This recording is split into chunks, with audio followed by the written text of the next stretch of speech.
Kelompok Hizbullah Lebanon mengumumkan menyerang pangkalan militer Hahotrim di Israel Utara pada Selasa 12 November 2024. Itu merupakan serangan pertama kali ke pangkalan militer sejak perang pecah pada Oktober 2023. Dilansir Middle East Monitor, wilayah itu merupakan fasilitas utama Angkatan Udara Israel. Pangkalan itu terletak 40 km atau 24,8 mil di selatan kota Haifa. Tempat itu mencakup unit transportasi udara dan manufaktur mesin. Saat itu, Hizbullah meluncurkan salvo rudal canggih. Di sisi lain, Hizbullah juga menyerang pangkalan logistik untuk Brigade ke-146 Israel. Serangan ke timur kota Naharia itu dilancarkan dengan meluncurkan drone. Perdana Menteri Israel mengirim pesan khusus kepada rakyat Iran dalam sebuah video yang diunggah di media sosialnya.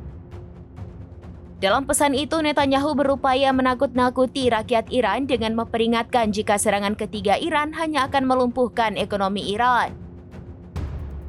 Netanyahu menyebut serangan itu hanya akan berdampak kecil bagi Israel.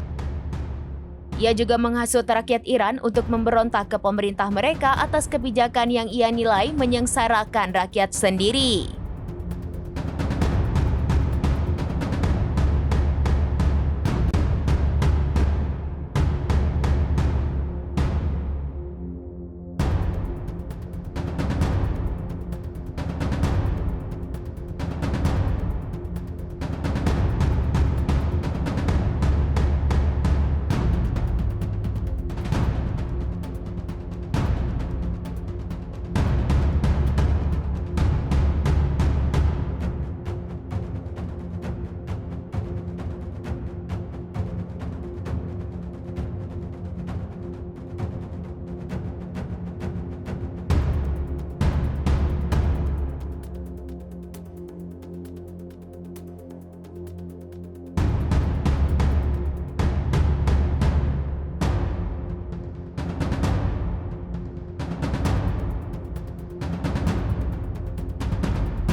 Download Tribun X sekarang, menghadirkan lokal menjadi Indonesia.